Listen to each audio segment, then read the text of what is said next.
Greetings and bienvenue, Midnight Crew. Thank you for returning to this broadcast, and welcome to new viewers joining us for the first time.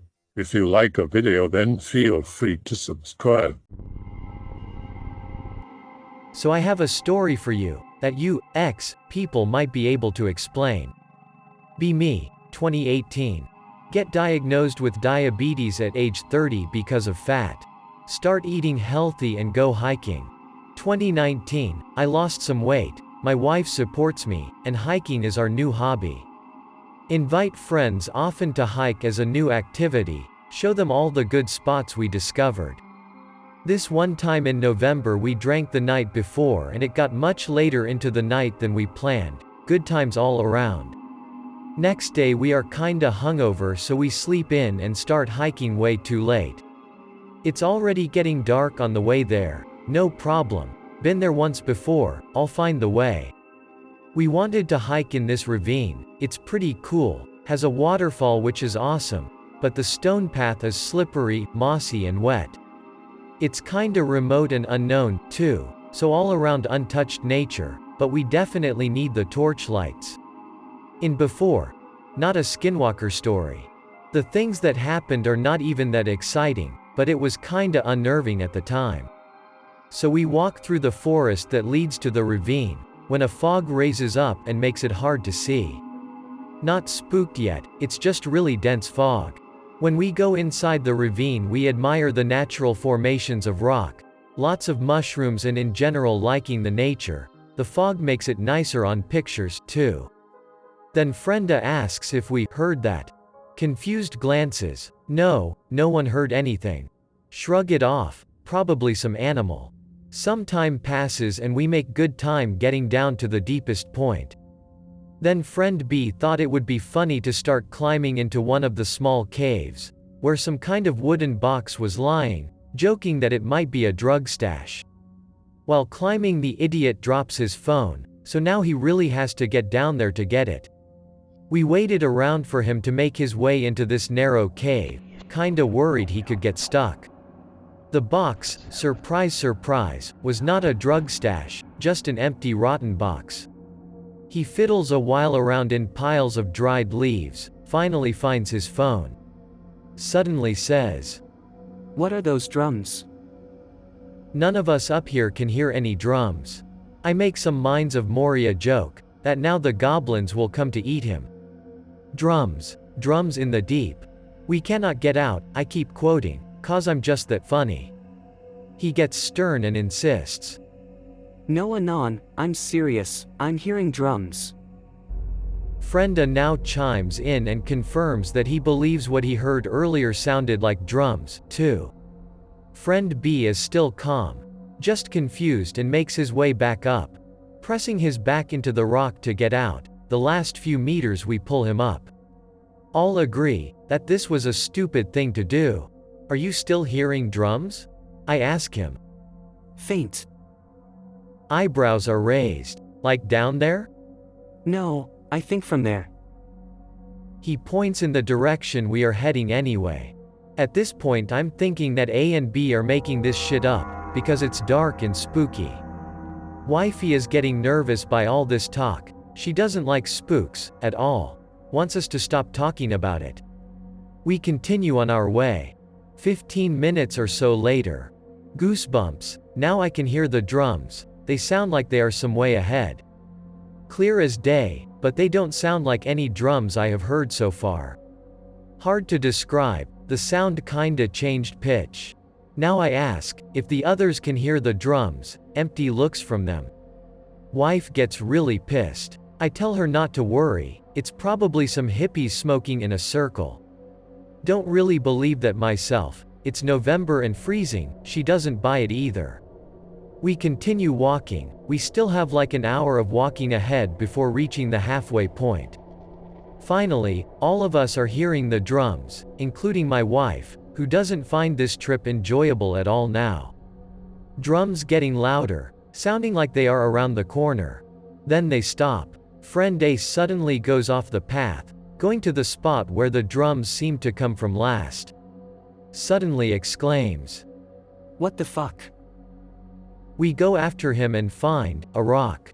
No one was around, just a rock. Confused faces. The distance is kinda correct to where we heard the drums, too. The rock is smeared with yellow powder. Then we look closer and see what Friend A is about. It has been carved with all kinds of shit. No idea what this means. Pick related, it's the rock. The rock has a crevice that seems to go a good way down. Friend A thinks that the yellow stuff is sulfur, cliché much. We take pictures and go back to the trail. Make the rest of the journey without much talking, all of us kinda nervous. Get back to the car without any trouble, no further events whatsoever. Wife is very happy once sitting in the car. We Google the words as soon as we are home, no results. Today my wife says, "Remember those drums? That was creepy." I remember those events and decide to post it on X to see if you have any ideas. His thread was archived before anyone had any ideas? What do you think it was?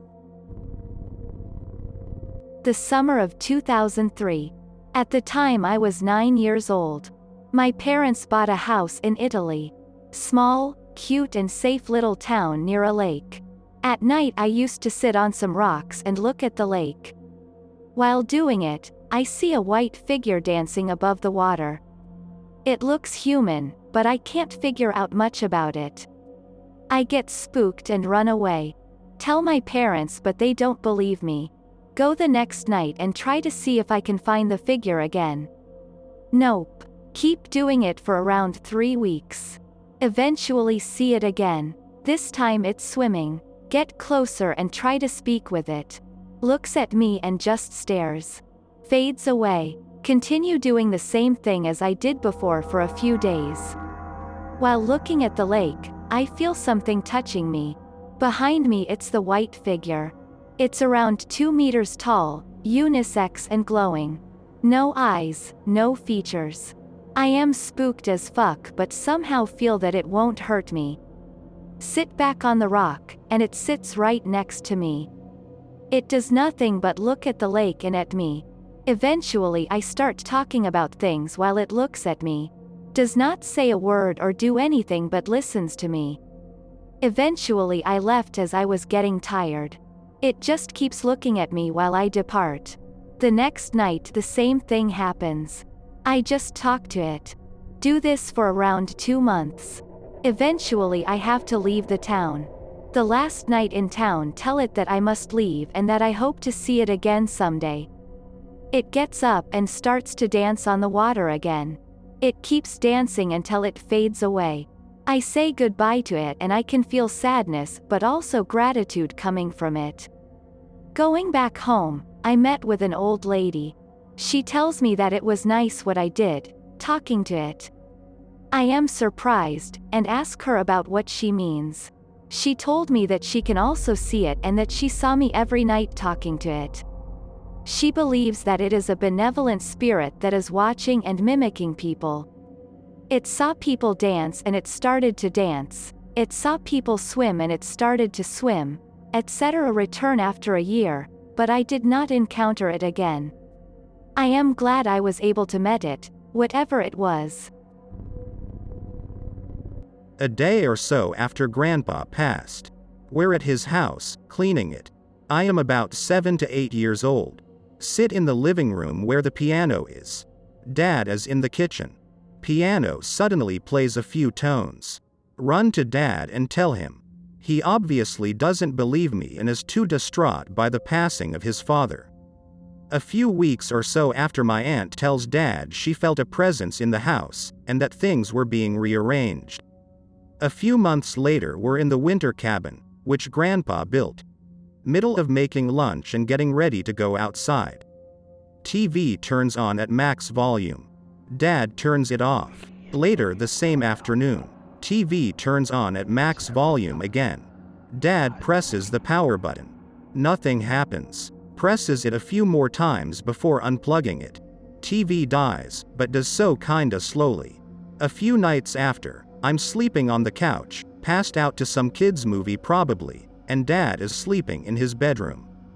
Tells me how in the middle of the night, The TV goes on at max again, but this time it's just the white noise.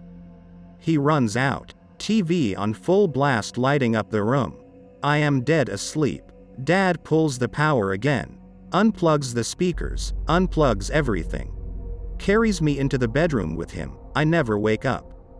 Said he didn't sleep at all, just stared at the door all night. He tried waking me several times, but I never woke up. TV thing kept happening on and off. I screamed something, actually screamed, when I was asleep in the couch, and did not wake up. Aunt keeps getting vibes. Dad keeps getting paler and paler. Eventually all the siblings make up their money differences after years of arguing.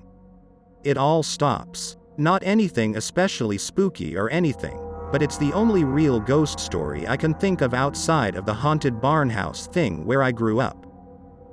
Between around 9 to 12, where you turn up to my mom's house, there were 3 houses. 2 of the houses looked fairly new.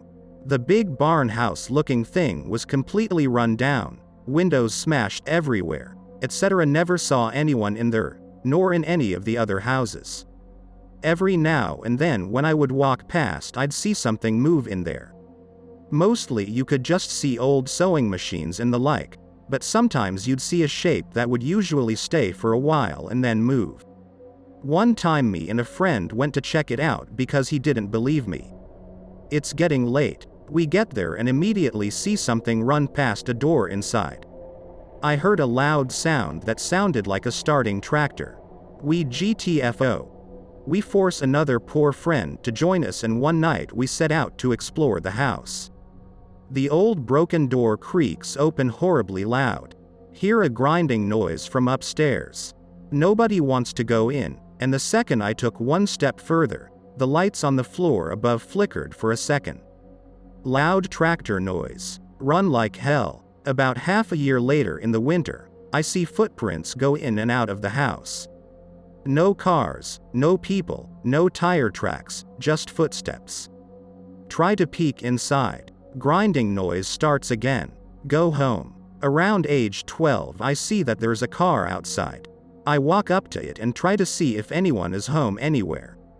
See nobody. Yell, hello. Hear a voice pretty close, like a few meters behind me close. Turn around. Nobody. Look around. Nobody. Leave. A few days later I see people outside carrying boxes and junk and stuff.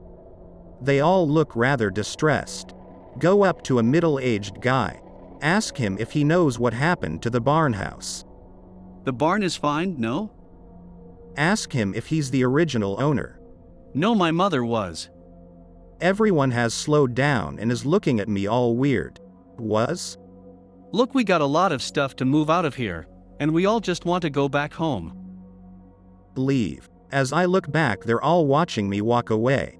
GTFO one last time. Never went again. Working at a brewery. Tuesdays are pretty slow, so I'm the only bartender, scheduled from 12 p.m. to 4 p.m.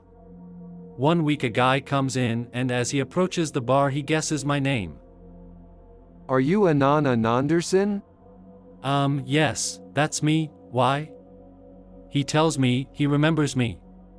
I apologize and tell him I don't remember him. Guy ignores me. Says he'll be back next Tuesday and he wants a specific beer. Tells me the name of it.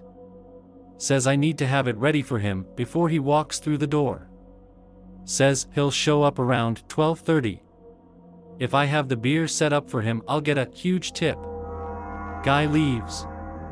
I'm thinking WTF. The beer he specified is not even supposed to be on tap till next Tuesday. Nobody knows about it either. We're going to announce it on social media on Monday. Confused. Next Tuesday rolls around. I'm a little short on rent and have been thinking about the strange guy and his promise of a huge tip. New beer is on tap. Just before 12:30 I pour a pint and set it on the bar. Guy comes in at 12:30 on the dot. He puts down a $100 bill and grabs the beer. No change, he says, and chugs the beer. This tastes exactly like I remember. Thanks, Anon. Then, he leaves. Saw him several weeks later, and he claimed to not remember me. I have vivid memories of a certain elementary school incident. One day they told us a lot of teachers would be absent, so the entire school would be playing tag, instead of having regular classes. They took the 100+ students outside and we just started playing. I had a lot of fun, so the very next day I asked a pair of girls I recognized if they wanted to play again, and they just looked at me like I was insane, so I went to my friends to confirm and they also didn't know what the hell I was talking about. There's no way I fell asleep and dreamed the entire thing because my seat was right in front of the teacher's desk, and she'd wake me up immediately if I started snoring. Not that I ever did that, since I went to sleep at like 8 p.m. and woke up next day roughly 30 minutes before it was time to go to school again. There's also the fact that none of us had wrote anything on our notebooks that day, but then again maybe they just had us read something all day and left no homework, but it's still weird how I seemingly don't remember what truly happened that day. One of my earliest memories was when I was around 4 or 5 years old. What I remember of it was that some indistinguishable figure picking me up and literally throwing me into my room and slamming the door shut. I remember the pain after landing pretty vividly, a pain in my stomach like it just got hit by a basketball. I crawled towards either my blankie or my teddy bear that was sitting on my bed, and that's about it. I've asked my parents about it and they have no clue, and I don't think that it could have been a false memory or dream just for how vividly the pain was. Weird as shit, bro. I have a similar memory of riding a hot air balloon in school one day. They started it at the sports field and rolled out the fabric of the balloon, started it up. Then everyone got a turn in the basket and they would go up and straight down again attached with a roll. Nobody ever talked about it the next day, which was weird. Turns out that when I mentioned it I just got blank stares. Didn't think of it in a long time, but you just brought this back. Yeah, I also gaslight myself over memories from preschool. I remember when we were getting closer to the end of the year, we were going to organize a graduation party or something. There was a storage room located a short walk away, so our teacher took the whole class there to help grab decorations. I remember going there and hanging out in this cavernous storeroom that had these fucking wide black and white checkerboard tiles. It was like being on a chessboard. I found the whole place pretty interesting, so I kept asking if we could go back. I even became excited over the prospect. But no such place ever existed in the first place. And there was no fucking graduation party either. This happened to me often. For example, remembering a functioning little mini park in a field behind a neighbor's house. Got excited to go play there one weekend, but all the playground equipment was dry rotted, warped, or otherwise completely destroyed. But I remembered playing there recently with like 7 kids from the neighborhood. None of them remember ever doing that. Convinced them to go to the park with me and play. They went with me, and I remember they all just quietly looked around while I somberly just stood there in disbelief, hearing the silence of the wind. Or one time when we went to some kind of, I don't even know where the fuck this was or what it was. My parents brought us to some kind of cavernous complex of rooms in the city once. There were bins upon bins of clothing, some kind of charity thing probably. We were poor. I remember trying on mittens and hats, and moving from room to room in this huge fucking place.